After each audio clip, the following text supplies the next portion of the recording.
మన రక్షకుడు మన ప్రభు అయిన యేసుక్రీస్తు పరిశుద్ధ నామంలో మరొక పర్యాయం మీకు ఈ విధంగా దేవుని వాక్యం అందించడానికి ప్రభు నాకు ఇచ్చిన ఆరోగ్యం కొరకు, ప్రభు ఇచ్చిన మంచి సమయం కొరకు నేను ప్రభుని స్తుతిస్తున్నాను.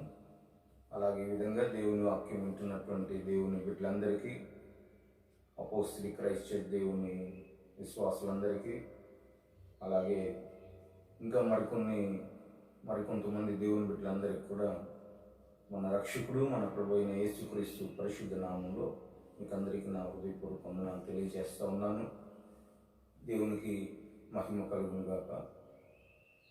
ఈ సమయంలో మనం దేవుని పిల్లలుగా, ప్రభు యొక్క రక్తంలో కడగబడినటువంటి బిడ్డలుగా ఈ కడవరి దినముల్లో, చివరి దినముల్లో మనం ఉంటున్నామని గ్రహించుకోవచ్చు. మనం అధికమైన భయంతో మనం మెలకువ కలిగి ఉండి ప్రభు రాకడ కొరకు మనం సిద్ధపడవలసినటువంటి చివరి దినములు, చివరి సమయం మనకిది. ఎంతో కాలం నుంచి మనం దేవుని రాకడ రాబోతుంది, దేవుని రాకడ సమీపంగా ఉంది అని వింటూ ఉన్నాము. అయితే ఆ రాకడకు మనం చాలా దగ్గరగా ఉన్నటువంటి దినాలు. ఇటువంటి పరిస్థితిలో, ఇటువంటి దినముల్లో యేసుక్రీస్తును విశ్వసించిన మనం దేవుని సన్నిధిని ప్రేమించేటువంటి మన జీవితంలో ఏ విధంగా మనం జీవిస్తే రేపు సదాకాలం మనం ప్రభుతో ఉండగలుగుతాం. నరకం నుండి, అగ్నిగుండం నుండి, తీర్పు నుండి మనం తప్పించబడి మనము మన కుటుంబాలు దేవునితో సదాకాలం ఎప్పుడు మనం జీవించగలుగుతాం అని మన లేఖనం చూస్తే పరిశుద్ధ గ్రంథం నుండి యోహాను రాసిన మొదటి పత్రిక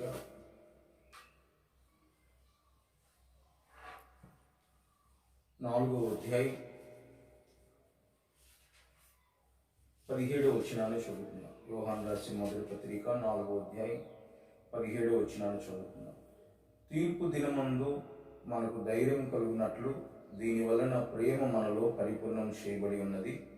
ఏలయనగా ఆయన ఎట్టివాడై ఉన్నాడో మనము కూడా ఈ లోకంలో అట్టివారమై ఉన్నాము. అపోస్తలుడైనటువంటి యోహాను తన దగ్గర ఉన్నటువంటి ప్రజలతో ఏమని జ్ఞాపకం చేశాడంటే, మనం ఈ లోకంలో ఎలాగ జీవించాలి అనేటువంటి విషయాన్ని గురించి అక్కడ యోహాను బోధిస్తూ, మన ప్రభు, మన రక్షకుడు, పరిశుద్ధుడైనటువంటి ప్రభు ఆయన ఏ విధంగా లోకములో జీవించాడో, ఆయన ఎట్టివాడై ఉన్నాడో, ఆయనను వెంబడిస్తున్నటువంటి మనం, ఆయనని విశ్వాసం ఉంచిన మనం, ఆయన సన్నిధిలో మనం ఆయన రాకడ కొరకు కనిపెడుతున్నటువంటి మనం, అనేకమైన ఆత్మీయ అనుభవాలు కలిగినటువంటి మనం కూడా ఆయన ఎట్టివాడై ఉన్నాడో దేవుని పిల్లలుగా మనం కూడా అట్టివారమై ఉండాలి అని ప్రభు అక్కడ సెలవిస్తూ ఉన్నాడు. ప్రైసలో అలాగున్న దేవుడు మనకి చివరి దినాల్లో సహాయం చేయనుగాక. అలాగూ జీవించడానికి ప్రభు మనకు కృప దయచేయనుగాక. అలాగూ మనం జీవించడానికి దేవుని అభిషేకం మనకు సహాయపడునుగాక. కాబట్టి ప్రియ దేవుని పిల్లరా, ఆయన ఎట్టివాడై ఉన్నాడో మనమును అట్టివారమై ఉండాలి అని జ్ఞాపకం చేశాడు. ఆయన లోకంలో ఏ విధంగా జీవించాడు, ఆయన లోకంలో ఎట్లాంటి దేవుడని ప్రజలు ఆయన గురించి మాట్లాడుకున్నారు. ఆయనను వెంబడించినటువంటి శిష్యుడు ఆయన లోకంలో శరీరదారుకున్నటువంటి దినముల్లో, ఆయన 3.5 సంవత్సరం సేవ చేసిన కాలంలో ఆయన వెంబడించినటువంటి శిష్యులు ఆయన వెంబడించి ఆయన అన్ని విషయాలు వారు గమనించి చివరికి వారు ఆయన గురించి ఏమని మాట్లాడారంటే, బైబిల్లో అపోస్తలుడైన యోహాను ఒక శ్రేష్టమైనటువంటి మాట మాట్లాడాడు. చూడండి, యోహాను రాసిన మొదటి పత్రిక 4వ అధ్యాయం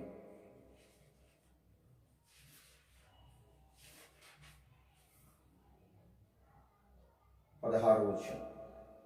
మన ఎడల దేవునికి ఉన్న ప్రేమను మనం ఎరిగిన వారమై దాన్ని నమ్ముకుని ఉన్నాము.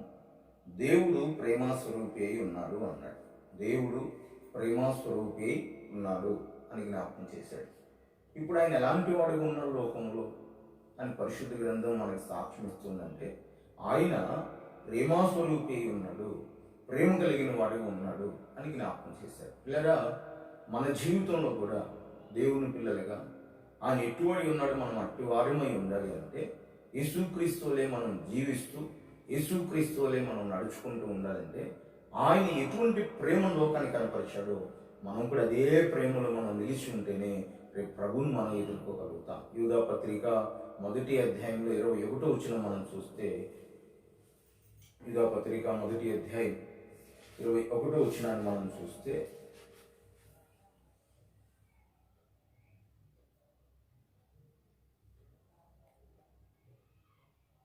ఆఖరులు మనం చూస్తే, దేవుని ప్రేమను నిలిచినట్లు కాచుకొని ఉండుడి, యేసుక్రీస్తు కనికరం కొరకు కనిపెట్టచ్చు.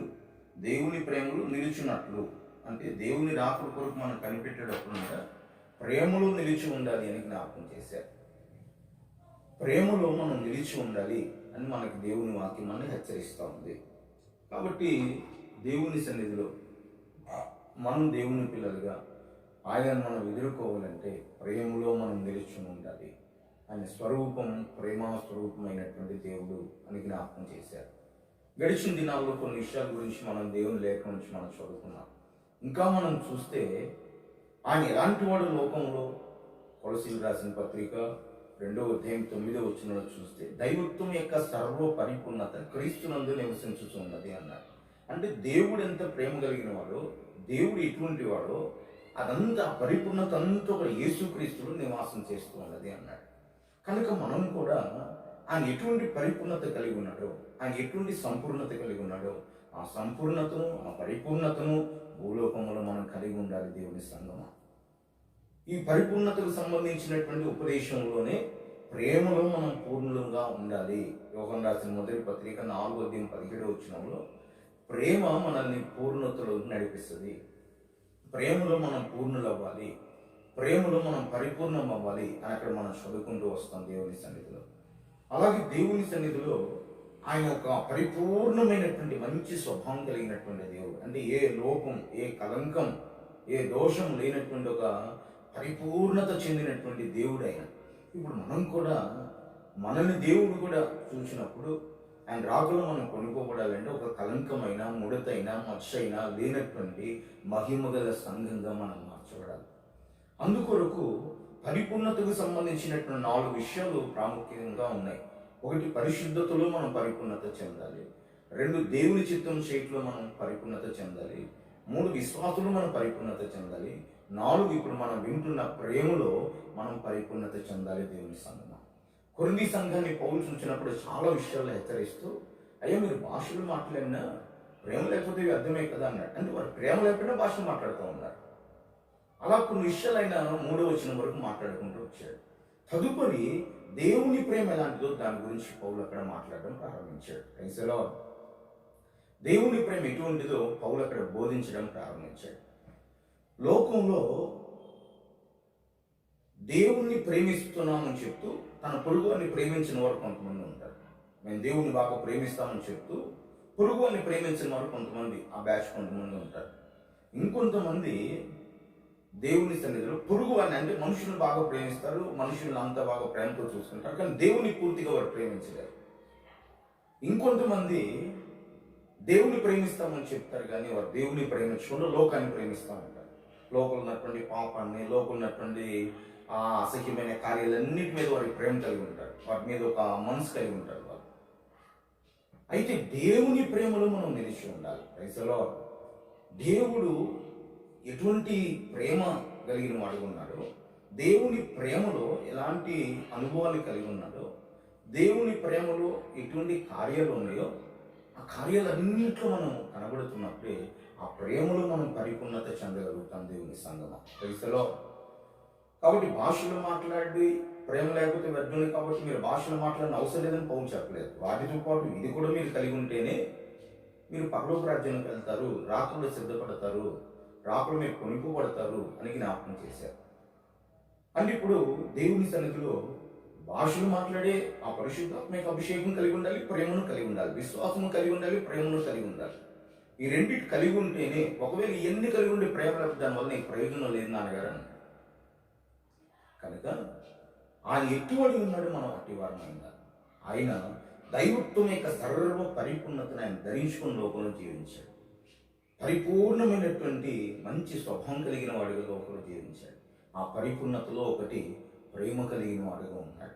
దేవుని చిత్తం చేసే విషయంలో యేసు ప్రభువు పరిపూర్ణుడిగా ఉన్నాడు, పరిశుద్ధతలో పరిపూర్ణుడిగా ఉన్నాడు, విశ్వాసంలో పరిపూర్ణుడిగా ఉన్నాడు. ఇప్పుడు మనం కూడా మన జీవితంలో దేవుని ప్రేమలో మనం పరిపూర్ణత చెందాలి. దేవుని సంఘం మనుషులు ప్రేమిస్తారు, కొంతమంది దేవుని ప్రేమించలేరు. కొంతమంది దేవుని ప్రేమించమంటారు, మనుషులను ప్రేమించలేరు. ఇంకొంతమంది లోకాన్ని ప్రేమిస్తూ ఉంటారు, లోకం ఉన్న వాటిని ప్రేమిస్తూ ఉంటారు. అందుకనే అపోస్తలుడైన యోహాను అన్నాడు, లోకములో ఉన్న వాటిని ప్రేమించవద్దు అని జ్ఞాపకం చేశారు. కాబట్టి దేవుని ప్రేమ అంటే ఎలా ఉంటుందంటే, దేవుని ప్రేమ అనేది ఎక్కడి నుంచి వచ్చింది అని మన లేఖనంలో మనం కొన్ని విషయాలు జ్ఞాపకం చేసుకుందాం. అపోస్తలుడైన పౌలు తిమోతి రాసిన పత్రికలో ఒక మంచి విషయాన్ని జ్ఞాపకం చేశారు. ఆయన చూడండి, తిమోతికి రాసినటువంటి పత్రిక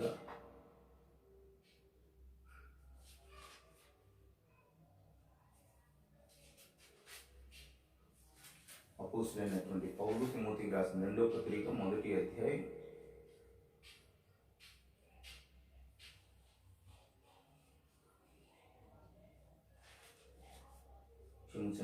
1వ పత్రిక 1వ అధ్యాయం 5వ వచనాన్ని చదువుతున్నాం. ఉపదేశానుసారం ఏదనగా పవిత్ర హృదయం నుండి, మంచి మనస్సాక్షి నుండి, నిష్కపటమైన విశ్వాసం నుండి కలుగు ప్రేమయే అన్నాడు. ఈ ప్రేమ ఎక్కడి నుంచి వచ్చింది? ఉపదేశంలో నుండి వచ్చింది అన్నాడు. అపోస్తలుల యొక్క ఉపదేశం, క్రీస్తు యొక్క ఉపదేశంలో ఉన్న స్థానం ఏదంటే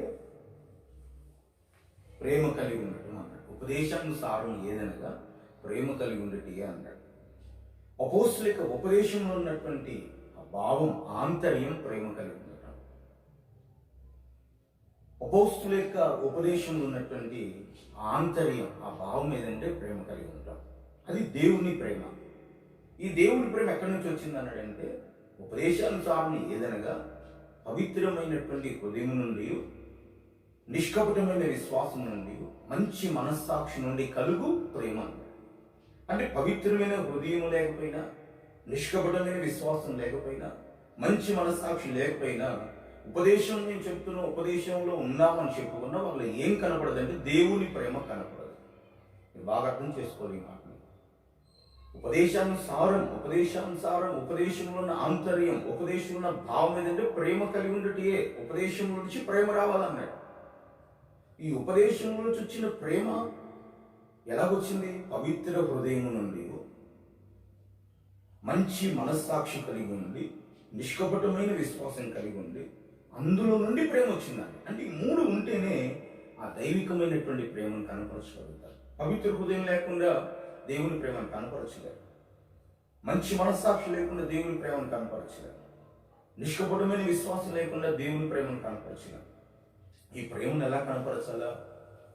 యోహాను రాసిన పత్రిక 1వ పత్రిక 3వ అధ్యాయంలో మనం చూస్తే, ప్రేమ మాటలతో కాదు, క్రియలతో పాటు మీరు చేయండి అన్నాడు. మాటలు చెప్పవద్దు, క్రియతో కనపరచండి అన్నాడు.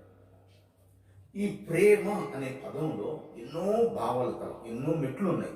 ఈ ప్రతి అనుభవంలో మనం అందరం బోధిస్తున్న, నేనైనా వింటున్నటువంటి మీరైన చివరి దినాల్లో మనల్ని మనం సరి చేసుకుంటూ ఆ ప్రేమలో ఉన్నామా లేమా అని బోధిస్తున్న నేను పరీక్షించుకుంటూ మీ ముందుకు వస్తూ ఉన్నాను.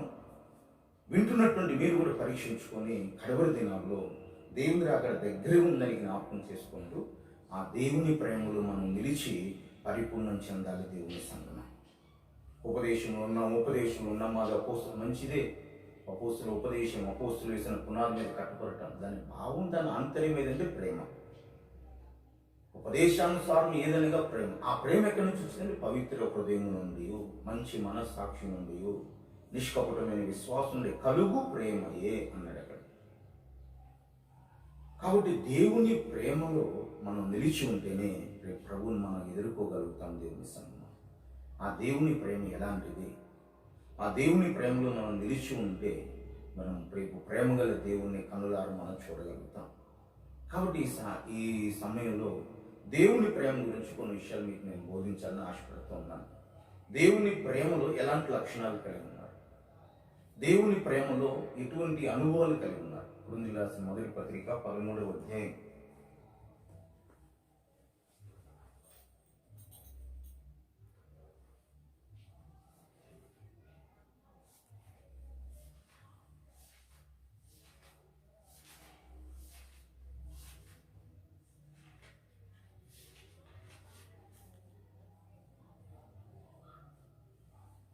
4వ వచనం చూస్తే ప్రేమ దీర్ఘకాలం సహించును, దయ చూపించును.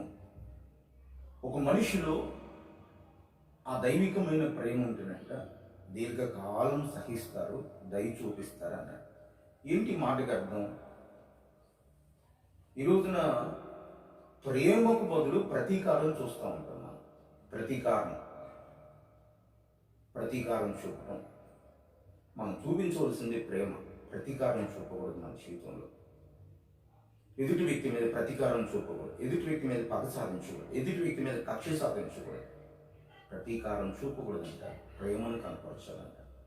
చూడండి, అక్కడ చదువుకున్నటువంటి వాక్యం మనం చూస్తే ప్రేమ దీర్ఘకాలం అంటే ఎంతవరకు జీవిస్తూ అంతవరకు సహిస్తూ ఉంటుంది, దయ చూపిస్తుంది. ఎవరిని సహిస్తుంది? ఎవరి మీద దయ చూపిస్తుంది అంటే మనం నిందించిన వారి మీద, అవమానించిన వారి మీద, తునీకరించిన వారి మీద, హేళన చేసిన వారి మీద, మన మీద దూషణలాడిన వారి మీద, వీళ్ళందరూ మన ఎదురు కనుకున్న వాళ్ళు పలుకుతున్న మాటలు, వారు చేస్తున్న క్రియలన్నింటినీ సహనముతో సహిస్తూ వారి మీద దయ చూపించాలి. అది ప్రభువైన యేసుక్రీస్తు చూపించాడు. అట్టి కార్యం ప్రభు మన జీవితాల్లో ఈ చివరి దినాల్లో చేయాలి. అని కొట్టారు, నిందించారు, అన్ని చేసిన దయ చూపించి ఏమన్నాడంటే, తండ్రి వారు ఏం చేయుతున్నారు వారికి తెలియదు, వారిని క్షమించమన్నాడు దయతో. అంతే, సహించాడండి ఆయన.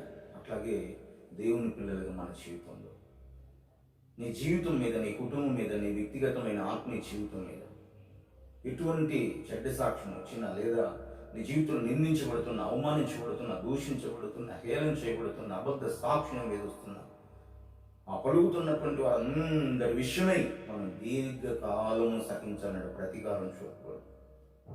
ఈరోజు క్రిస్టియన్ లైఫ్ ఎలా ఉందంటే రెవెంజ్ తీసుకోవడం, ప్రతీకారం చూపడం సాతాను యొక్క స్వభావం, ప్రేమ చూపించడం దేవుని యొక్క స్వభావం. రెవెంజ్ అంటే దేవుని సన్నిధిలో మనము దీర్ఘకాలం అంటే సహించుకుంటూ ముందుకు వెళ్ళాలంటే చివరి దిన ఇప్పటికైనా మేలుకునండి. శరీరులుగా ఉండకూడదు, ఆత్మీయులుగా ఉంటున్నాం.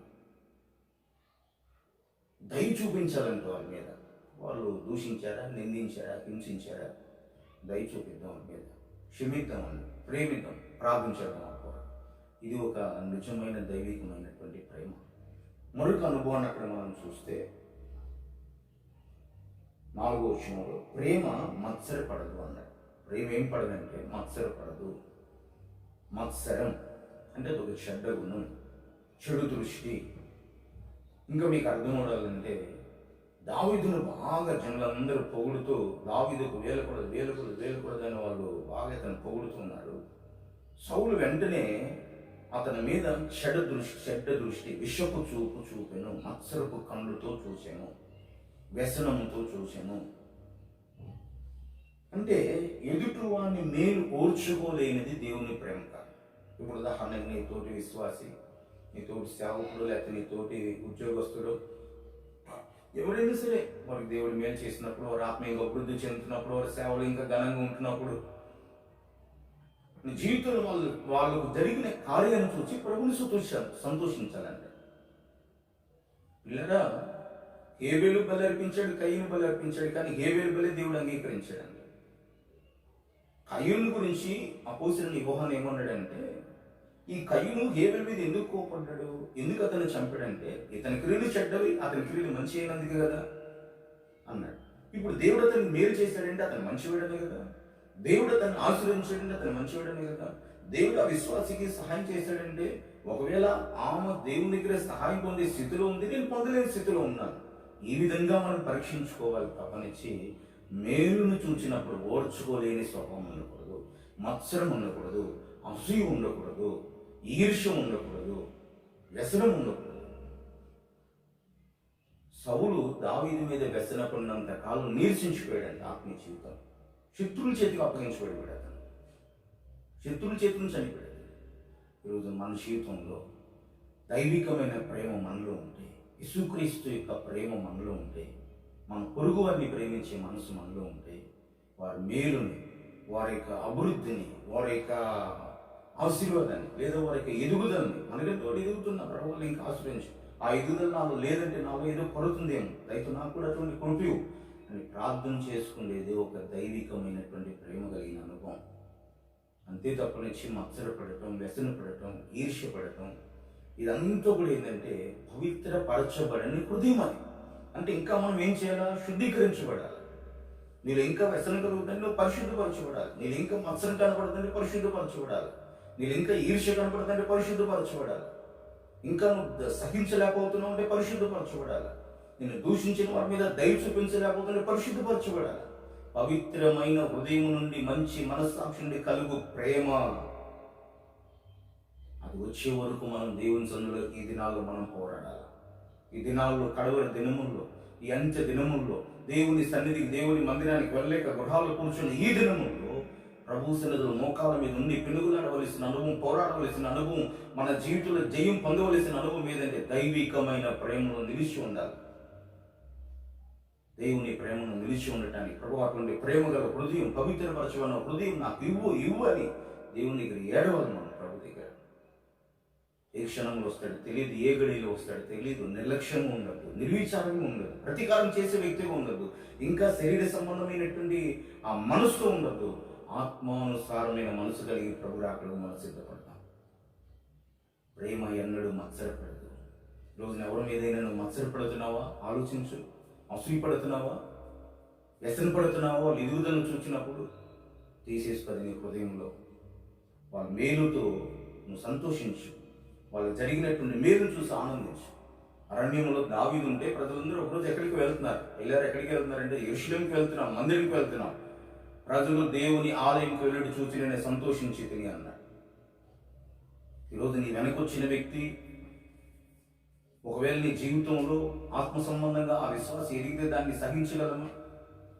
సంఘంలో ఆ విధంగా నువ్వు జీవించగలవా? దేవుని ప్రేమలో మనం నిలిచి ఉండాలి. మత్సరం తొలగించబడాలి ఈ దినాల్లో దేవుని సంఘం. మరొక విషయాన్ని మనం చదువుకున్నాం. అక్కడ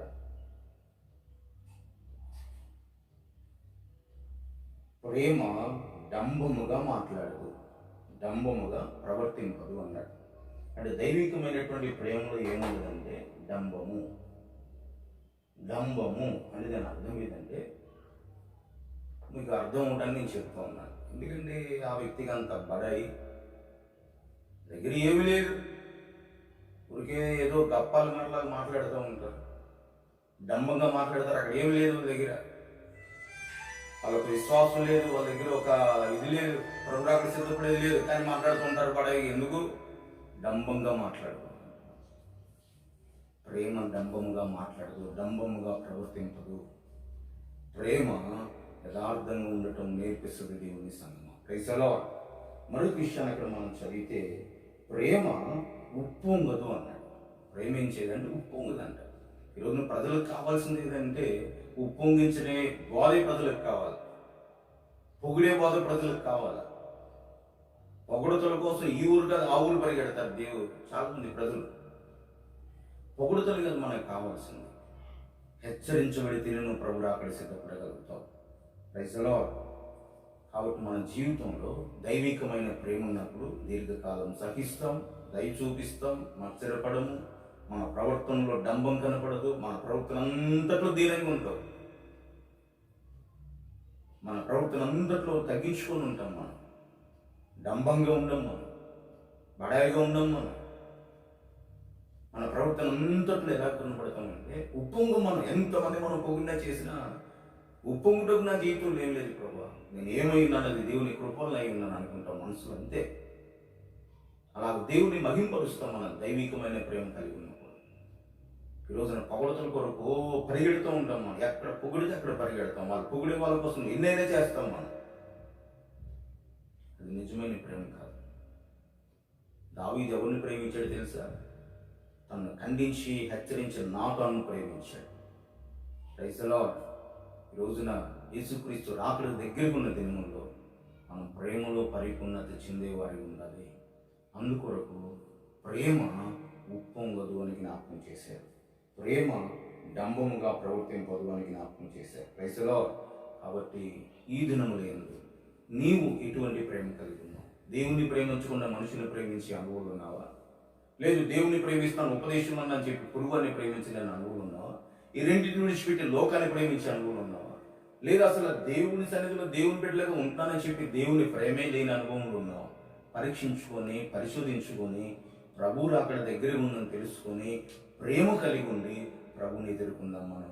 దేవుడట్టి కృప మనకు దయచేయును గాక. God bless you all.